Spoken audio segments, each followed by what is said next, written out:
હું છું જયેશ ચૌધરી, આપ જોઈ રહ્યા છો વીટીવી ન્યૂઝ। વાત કરીશું મહત્વના સમાચારોની। તો પાકિસ્તાન તરફથી ભારતને ધમકી મળી છે। તો આપને જણાવી દઈએ કે જે રીતે મહત્વના સમાચારો પ્રાપ્ત થઈ રહ્યા છે, ભારતની કાર્યવાહીનો જડબાતોડ જવાબ આપવાનું પાકિસ્તાને કહ્યું છે। પાકિસ્તાને કહ્યું છે કે એવો જવાબ આપીશું કે 7 પેઢીઓ યાદ રાખશે।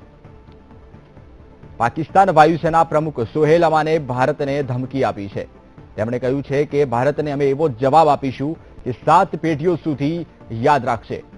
આપને જણાવી દઈએ કે ગઈકાલે ભારતીય સેના દ્વારા નૌશેરામાં પાકિસ્તાની ચેકપોસ્ટને ઉડાવી દેવાનો વિડીયો વાયરલ કરવામાં આવ્યો હતો, જેને લઈને આજે પાકિસ્તાન તરફથી પ્રતિક્રિયા મળી છે। પાકિસ્તાન નૌસેનાના વાયુ પ્રમુખે ધમકી આપી છે।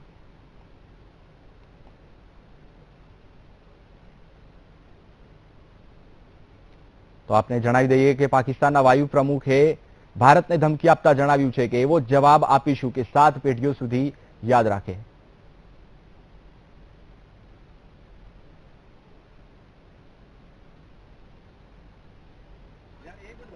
તો જે રીતે મહત્વના સમાચારો મળી રહ્યા છે, ગઈકાલે ભારતીય સૈન્ય તરફથી પાકિસ્તાનના સૈન્ય પર હુમલો કરવામાં આવ્યો હતો અને નૌશેરા સ્થિત પાકિસ્તાનની પોસ્ટને ઉડાવી દેવાનો વિડીયો વાયરલ કરવામાં આવ્યો હતો, જેને લઈને પાકિસ્તાન તરફથી વળતો જવાબ આપવામાં આવ્યો છે। પાકિસ્તાનના વાયુ પ્રમુખે જણાવ્યું છે કે ભારતને એવો જવાબ આપીશું કે 7 પેઢીઓ સુધી યાદ રાખે। ભારતે નૌશેરા સેક્ટરમાં કરેલી કાર્યવાહીથી પાકિસ્તાન બોખલાયેલું છે।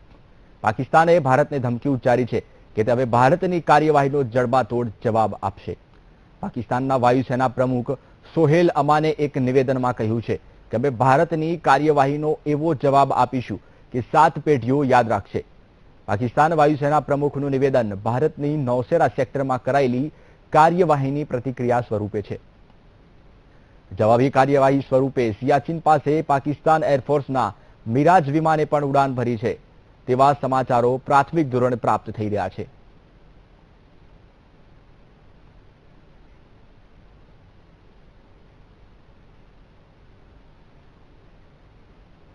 તો આપને જણાવી દઈએ કે પાકિસ્તાનના વાયુ પ્રમુખે ભારતને ધમકી આપી છે। તેમણે જણાવ્યું છે કે ભારતને અમે એવો જવાબ આપીશું કે 7 પેઢીઓ સુધી ભારત યાદ રાખશે।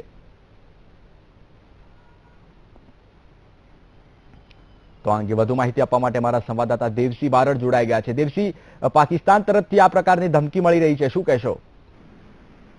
જી, પાકિસ્તાન છે એ બોખલાયું છે। ભારતના જે કરારો જવાબ છે એના અનુસંધાનમાં પાકિસ્તાને કંઈક તો બોલવું જોઈએ અને એના એક જે રૂટીન જે રિએક્શન છે એ રૂટીન રિએક્શનના એક ભાગરૂપે પાકિસ્તાને કહ્યું છે કે અમે ભારતને કરારો જવાબ આપીશું અને ભારત સામે એક્શન લઈશું અથવા તો ભારતની સામે જવાબી કાર્યવાહી કરીશું। પરંતુ પાકિસ્તાન હંમેશા, જે આપણે જાણીએ છીએ મુજબ, પાકિસ્તાન હંમેશા 2 ભાગમાં વહેંચાયેલો દેશ છે। એક સેનાના હાથમાં એક સત્તા છે, એક ત્યાંની પોલિટિકલ પાર્ટીઓના હાથમાં સત્તા છે। તો આ સંજોગોમાં સેનાનું જે છે એ કામ કરવા, કઈ નિર્ણય હોય છે ત્યારે પોલિટિકલ પાર્ટીઓ એને અસર કરતી હોય છે। તો આ જે જવાબ છે એ ખાલી હોસલા બુલંદી માટે છે, પાકિસ્તાનના લોકો માટે અને પાકિસ્તાનની પોલિટિકલ પાર્ટીઓ માટે, નહીં કે ભારત માટે। કારણ કે ભારત તો એની કરારો જવાબ આપી ચૂક્યું છે। છેલ્લા કેટલાક દિવસથી આપણે જોઈએ છે ભારતે આ બીજી સર્જિકલ સ્ટ્રાઇક કરી છે, એના જ વિસ્તારની અંદર ઘૂસીને એના જ લોકોને માર્યા છે। અને અગાઉ પણ ભારત સરકાર પણ કહી ચૂકી છે, આર્મી પણ કહી ચૂકી છે અને એરફોર્સ પણ કહી ચૂક્યું છે કે અમે કોઈ પણ હુમલા માટે તૈયાર છીએ। તો આ સંજોગોમાં પાકિસ્તાનની જે ધમકી છે એ પોતાના લોકો માટે છે કે અમે ભારતને કરારો જવાબ આપીશું, પરંતુ સ્થિતિ અલગ જ છે। પાકિસ્તાનથી ભારત અનેક અંશે આગળ છે, શસ્ત્ર સરંજામમાં આગળ છે, આર્મીમાં આગળ છે અને નિર્ણય શક્તિમાં પણ આગળ છે। આ તમામ સંજોગો જોતા માત્ર પાકિસ્તાનનો જે જવાબ છે એ માત્ર એની પોતાની હોસલા બુલંદી માટે હોઈ શકે, એટલું કહી શકાય। બીજો મુદ્દો એ છે કે આજે જયારે પાકિસ્તાન ભારતીય સિયાચીન ગ્લેશિયર જે વિસ્તાર છે ત્યાં મિગ વિમાનો ઉડાવ્યા છે અને એક પ્રકારનો દાવો કર્યો છે કે અમે ભારતીય સીમા સુધી ઘૂસી ગયા હતા અને ભારતીય સીમાની બાજુમાં અમે આ મિગ વિમાન ઉડાડ્યા છે, જેથી કરીને ભારતને કોઈક એક અંદેશો આપી શકાય।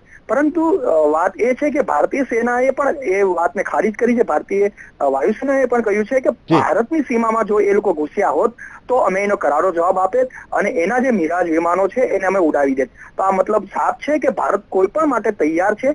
અને બીજી વાત એ કહી દઈએ કે થોડા દિવસ પહેલા જયારે ભારતીય વાયુસેનાના વડાએ એક પત્ર લખ્યો હતો, લગભગ 10,000 જેટલા જવાનોને પત્ર લખ્યો હતો વાયુસેનાના, અને કહ્યું હતું કે ટૂંકા ગાળા માટે ફાઇટિંગ માટે અથવા તો લડાઈ માટે તૈયાર રહેજો.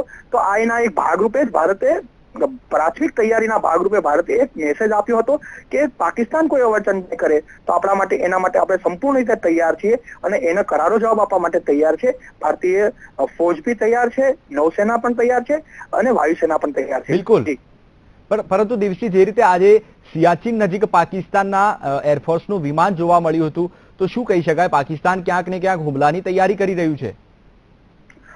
જી, પાકિસ્તાન છે એ હંમેશા એવું કહેતો આવ્યું છે કે અમે ભારતની ઉપર હુમલો કરીશું.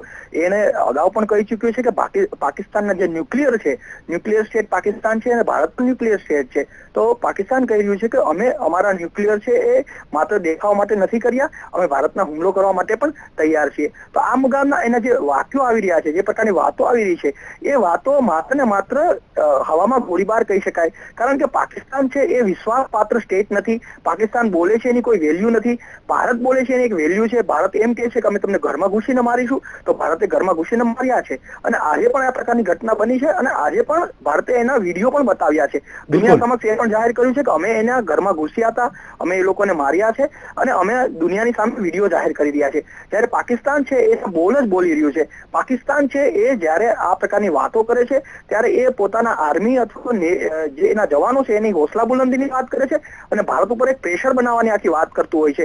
પરંતુ આજની સ્થિતિ જોતા એટલું કહી શકાય કે પાકિસ્તાનના પ્રેશર ટેકનિક છે એ અગાઉ હતી અને હવે એ રહી નથી. કારણ કે ભારતે કરારો જવાબ આપી રહ્યું છે, ભારત વારંવાર જવાબ આપી રહ્યું છે. આ સંજોગોમાં પોતાની સામે ડિફેન્સ મોડમાં જો કોઈ ઊભું હોય તો એ માત્ર એની પાસે શબ્દો બાણ છે, બીજું કઈ રહ્યું નથી. એટલે પાકિસ્તાન માત્ર શબ્દો બાણથી જ એવું કહી રહ્યું છે કે અમે ભારતને કરારો જવાબ આપીશું. પરંતુ પાકિસ્તાન પ્રોક્સી વોર જ કરી રહ્યું છે. સીધી લડાઈમાં પાકિસ્તાન જીતી શકે એમ નથી. એટલા માટે ભારતની સરહદો પર ત્રાસવાદીઓ મોકલી, ભારતના કાશ્મીરીઓને ઉકસાવી અને પ્રોક્સી વોરનો અંદેશો અથવા આશરો લઈ રહ્યું છે. જી બિલકુલ દેવસિંહ, માહિતી આપવા બદલ આપનો ખૂબ ખૂબ આભાર. તો પાકિસ્તાનના વાયુસેના પ્રમુખ તરફથી ભારતને ધમકી મળી છે અને ભારતને કરારો જવાબ આપવાની ધમકી મળી છે.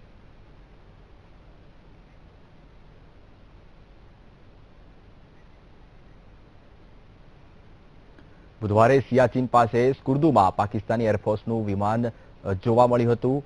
સ્કુર્દુમાં પાકિસ્તાનનો સરહદી વિસ્તાર છે. પાકિસ્તાન વાયુસેના પ્રમુખ સ્કુર્દ એરબેઝની મુલાકાતે પહોંચ્યા હતા, ત્યાં તેમણે આ નિવેદન આપ્યું હતું. પાકિસ્તાની મીડિયાનું માનીએ તો ભારતની કાર્યવાહી બાદ પાકિસ્તાનના તમામ એરબેઝ એલર્ટ છે. એટલું જ નહીં, પાકિસ્તાની સેના ઓપરેશનલ મોડમાં આવી ગઈ છે. તો આ તરફ ભારતીય સેનાએ સિયાચીન સરહદમાં પાકિસ્તાની વિમાન ઉડ્યું હોવાના અહેવાલોને રદિયો આપી દીધો છે.